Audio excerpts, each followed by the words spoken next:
Hello, good morning friends. स्वागत है आप सभी का चैनल पर। तो चलिए देखते हैं 20 और 21 के फरवरी के करंट अफेयर्स स्टार्ट करते हैं दोस्तों। देखते हैं फर्स्ट क्वेश्चन। पहला क्वेश्चन है हमारे सामने,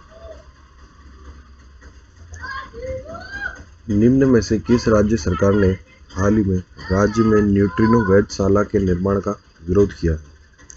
ऑप्शंस देख लेते हैं दोस्तों। गुजरात सरकार, केरल सरकार, पुणे सरकार और तमिलनाडु सरकार। तो सही जवाब है इस क्वेश्चन के लिए ऑप्शन डी, तमिलनाडु सरकार। तो सही आंसर हो जाएगा तमिलनाडु सरकार। ठीक है।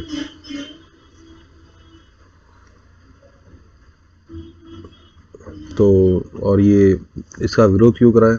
तो सरकार के अनुसार इस वेधशाला के निर्माण से, जो ये न्यूट्रिनो वेधशाला का निर्माण होगा, उससे क्या इफेक्ट होगा? उससे होगा क्या, जो पश्चिमी घाट से जो पश्चिमी घाट है उनको स्थायी नुकसान हो जाएगा अगर ये वेधशाला बनेगी। तो यही मुद्दा है, इसीलिए इसका विरोध किया जा रहा है। ठीक है। तो चलो देखते हैं अगला सवाल।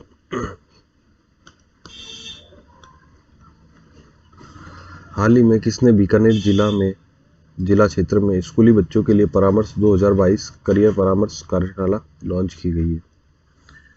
ऑप्शन से राजनाथ सिंह, नरेंद्र मोदी, अर्जुन राम मेघवाल और हरदीप सिंह पुरी। तो इसका सही जवाब है अर्जुन राम मेघवाल जी द्वारा परामर्श 2022 करियर परामर्श लॉन्च की गई है। और अब इसके बारे में देख लेते हैं थोड़ा। परामर्श 2022 वर्कशॉप ये किसके द्वारा लॉन्च की गई? अर्जुन राम मेघवाल द्वारा। ठीक है। और ये है संस्कृति और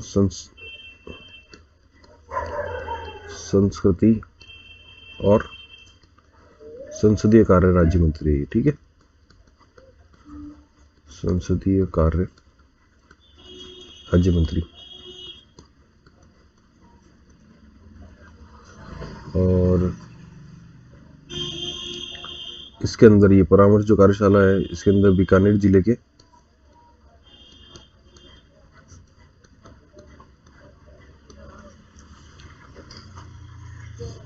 के हजार से अधिक, ठीक है, 1000 से अधिक विद्यार्थियों ने या स्कूल के छात्रों ने भाग लिया।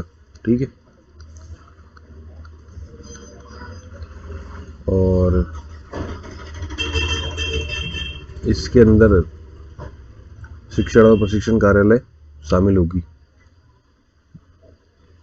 तो चलिए इसका आंसर हो गया अपना ऑप्शन सी। देखते अगला सवाल। सॉरी।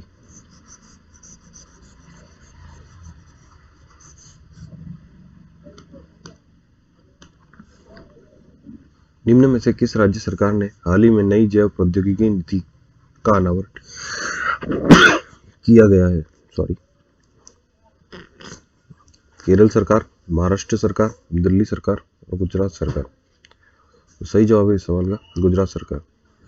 गुजरात सरकार ने हाल ही में नई जैव प्रौद्योगिकी नीति का अनावरण किया गया है और इसका संचालन की अवधि है 2022 से 2027 तक।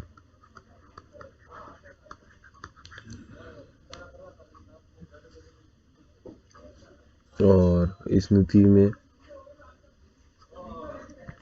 क्या होगा, फायदा किसको मिलने वाला है? तो इससे क्या होगा, लगभग 1.2 लाख 1,20,000 नए रोजगार के अवसर पैदा होंगे।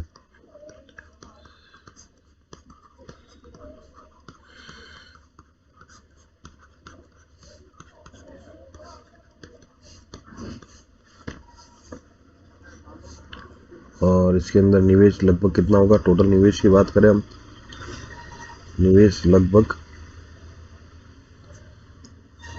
20,000 करोड़ रुपए। ठीक है,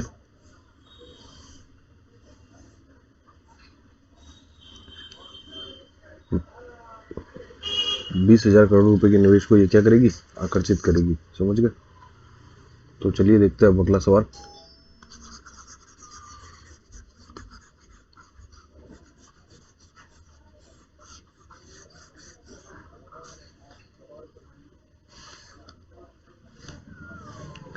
निम्न में से किस बैंक ने नेक्स्ट जेन बैंकिंग में 3 पुरस्कार प्राप्त किए गए? नेक्स्ट जेन बैंकिंग में 3 पुरस्कार प्राप्त किए गए। ऑप्शन से Canara bank, yes bank, bank of India और कर्नाटक बैंक। सही आंसर है कर्नाटक बैंक।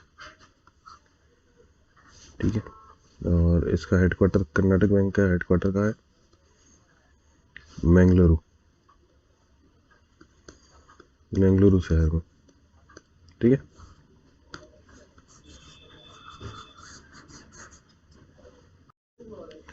तो चलिए देखते हैं अगला सवाल। इनमें से कौन मेटावर्स में दुकान स्थापित करने वाला विश्व का पहला बैंक बन गया है? विश्व का पहला बैंक बन गया मेटावर्स में दुकान स्थापित करने वाला। ऑप्शंस देखते हैं, Swiss bank, Canara bank, bank of India और जेपी मॉर्गन। तो सही जवाब है इस क्वेश्चन का ऑप्शन डी, जेपी मॉर्गन।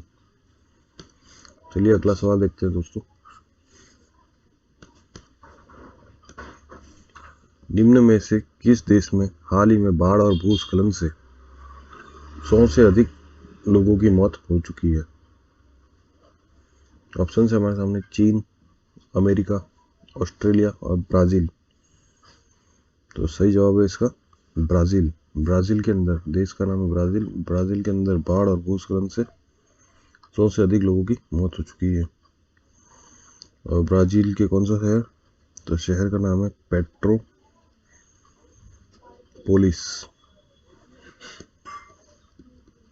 ठीक है, शहर का नाम ये है पेट्रोपोलिस के अंदर।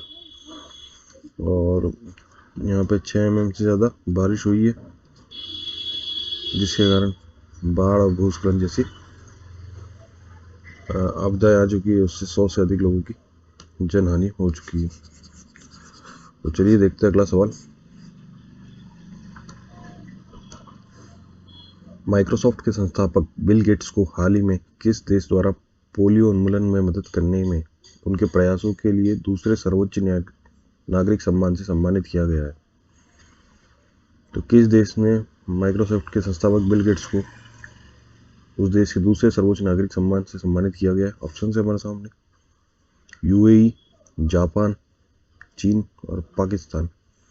सही जवाब है पाकिस्तान ने ये दिया है माइक्रोसॉफ्ट के संस्थापक बिल गेट्स को सम्मान। ठीक, तो सही आंसर हो गया इसका ऑप्शन डी, पाकिस्तान। चलिए अगला सवाल देखते हैं दोस्तों।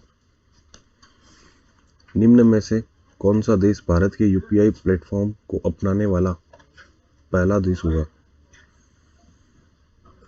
ऑप्शन है हमारे सामने, बांग्लादेश, भूटान, म्यांमार और नेपाल। तो सही जवाब है नेपाल। नेपाल ऐसा देश है जो भारत के यूपीआई प्लेटफॉर्म को अपनाने वाला पहला देश बना है।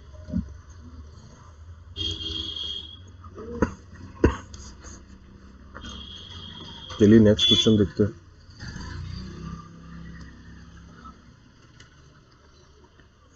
बांग्लादेश और किस देश की वायुसेना एक संयुक्त सामरिक एयरलिफ्ट अभ्यास कोप साउथ 2022 आयोजित करेगी? तो बांग्लादेश और कौन से देश की वायुसेना मिलकर ये करेगी? ऑप्शन है हमारे सामने, ऑस्ट्रेलिया, अफ्रीका, चीन और संयुक्त राज्य अमेरिका। तो सही जवाब है इसका संयुक्त राज्य America. Bangladesh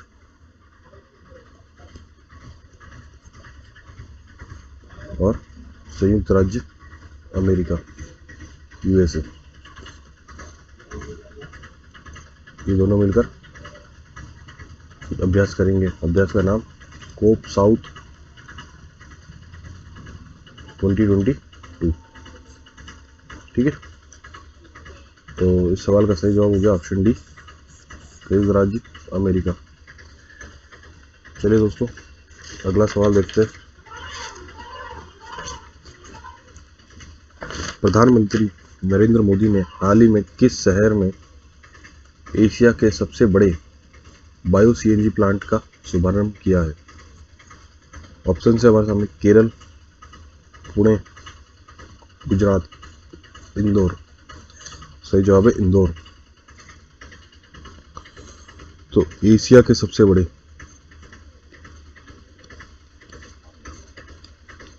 bio CNG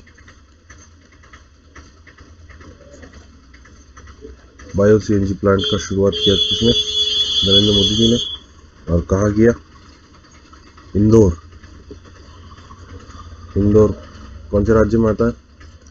Madhya Pradesh. और इंदौर सबसे स्वच्छ सिटी भी है, स्वच्छ शहर भी है। और इसके शुरू होने के बाद इस प्लांट से लगभग 400 बसें बायो सीएनजी मॉडल पे चलेगी। ठीक है, तो चलिए ये थी इसके बारे में कुछ डिटेल। अगला सवाल देखते हैं दोस्तों।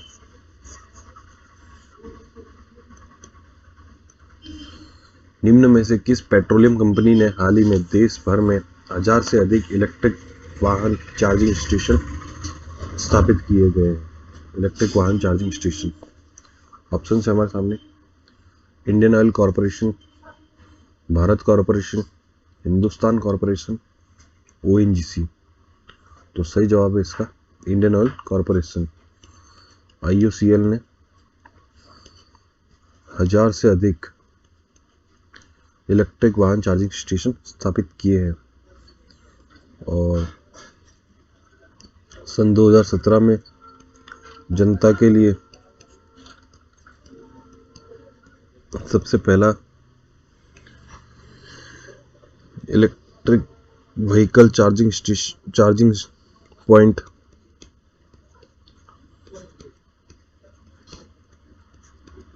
स्थापित किया था इन्होंने, आईओसीएल वालों ने। कब किया था? 2017 में। और अगर अभी की बात करें तो अब तक इन्होंने 500 शहरों और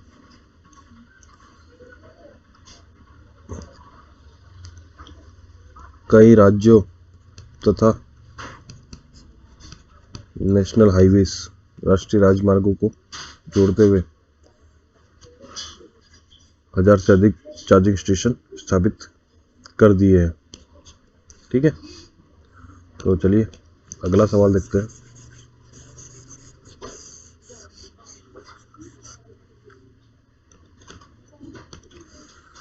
हाल ही में किस मंत्रालय ने लाभार्थियों को रूबरू पहल शुरू की? ऑप्शन है हमारे सामने, शिक्षा मंत्रालय, महिला मंत्रालय, जनजातीय मंत्रालय, आवास और शहरी मामलों के मंत्रालय। तो सही जवाब है आवास और शहरी मामलों के मंत्रालय। इसने लाभार्थियों से रूबरू पहल शुरू की है। और इस पहल का उद्देश्य क्या है? जो आवास परियोजना होती है,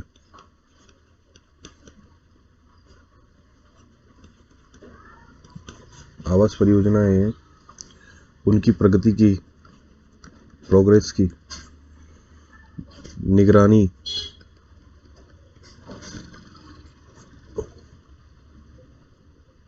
और जो लाभार्थी इसमें शामिल हो रहे हैं उन लाभार्थियों के साथ बातचीत करके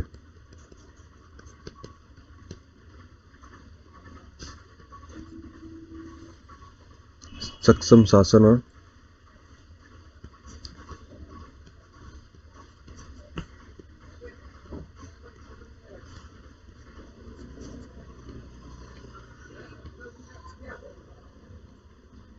पारदर्शिता लाना है। ठीक है, इस पहल का मुख्य उद्देश्य की बात करें हम, तो ये इसका उद्देश्य है। ठीक है, मतलब एक तरह से इंटरेक्शन से जो भी लाभार्थी है उनको कि हाँ भाई जो आपको योजना में लाभ मिले या क्या आप वो वाकई में लाभार्थी को मिल रहा है या नहीं है, तो उस तरह से मॉनिटरिंग का काम है। ठीक है, तो चलिए अगला सवाल देखते हैं। बेल्जियम के ब्रुसेल्स में हाल ही में कौन सा यूरोपीय संघ अफ्रीकी संघ शिखर सम्मेलन का आयोजन किया गया है? ऑप्शन है हमारे सामने, पहला, तीसरा, चौथा, छठा। तो सही जवाब है इसका छठा। तो छठा सम्मेलन आयोजन किया गया है कहाँ पे? बेल्जियम के ब्रसेल्स में। और इसके बारे में देख रहे हो तो ये अक्टूबर 2020 में निर्धारित किया था कि अक्टूबर 2020 में हो जाएगा, लेकिन कोविड-19 के कारण इसे स्थगित करना पड़ा। तो चलिए इसका आंसर हो गया ऑप्शन डी, छठा। अगला सवाल देखते हैं दोस्तों। 21 फरवरी को पूरे विश्व भर में कौन सा दिवस मनाया जाता है? ऑप्शन है हमारे सामने, अंतर्राष्ट्रीय विज्ञान दिवस, अंतर्राष्ट्रीय महिला दिवस, अंतर्राष्ट्रीय सुरक्षा दिवस और अंतर्राष्ट्रीय मातृभाषा दिवस। तो सही जवाब हो गया अंतर्राष्ट्रीय मातृभाषा दिवस। 21 फरवरी आज का दिन है जो अंतर्राष्ट्रीय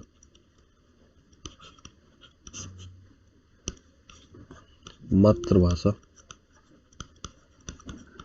दिवस। चलिए अगला सवाल देखते हैं।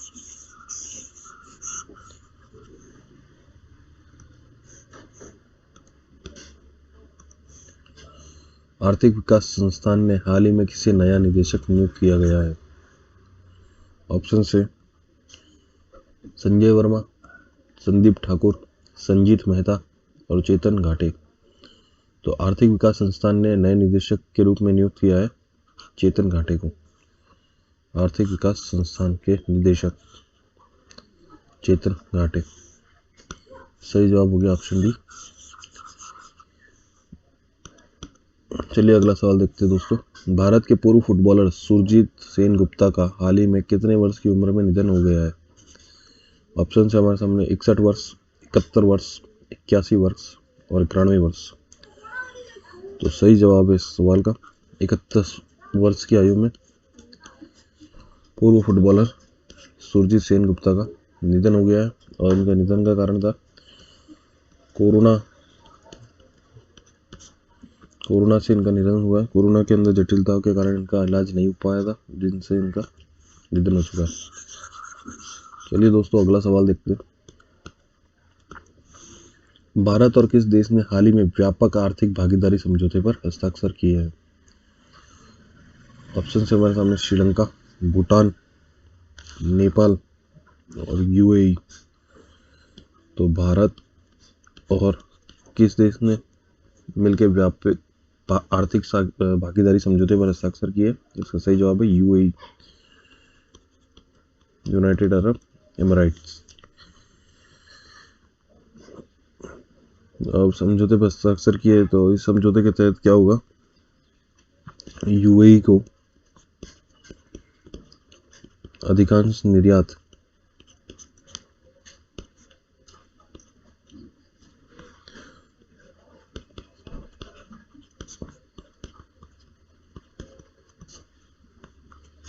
पर आयात शुल्क क्या करेगा? कम। आयात शुल्क कम करेगा। ठीक है, एक समझौते से ये हो जाएगा। और एक बात और देख लेते हैं कि साथ में यूएई को रत्न और आभूषण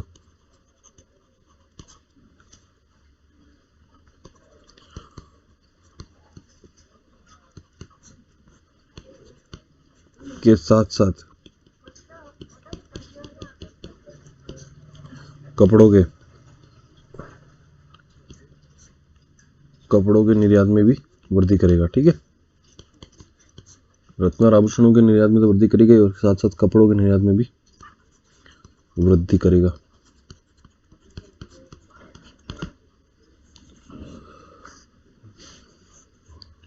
तो चलिए, इसका सही जवाब हो गया ऑप्शन डी, यूएई। व्यापक आर्थिक भागीदारी में समझौता किया है भारत और यूएई ने। देखते हैं अगला सवाल।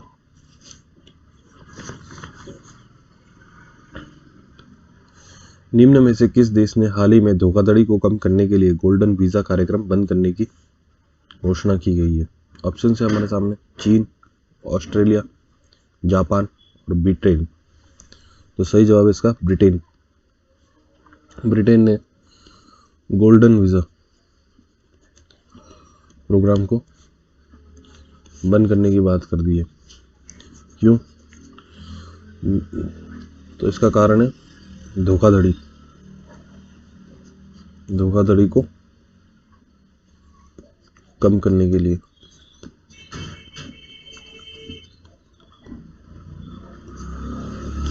इसमें क्या होता था, जो करोड़पति निवेशक होते थे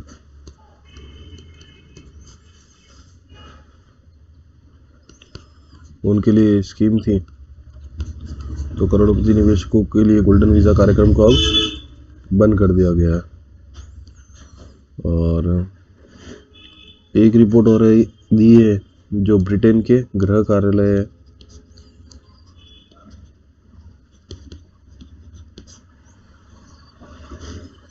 सन 2015 से और 2020 के बीच लगभग 2015 और 2020 के बीच लगभग 1400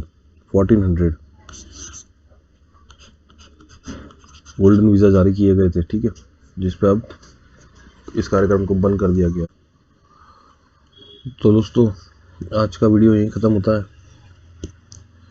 वीडियो अच्छा लगा हो तो लाइक कीजिएगा, और आपको कोई डाउट्स या कुछ क्वेश्चंस हो तो कमेंट्स में पूछिएगा।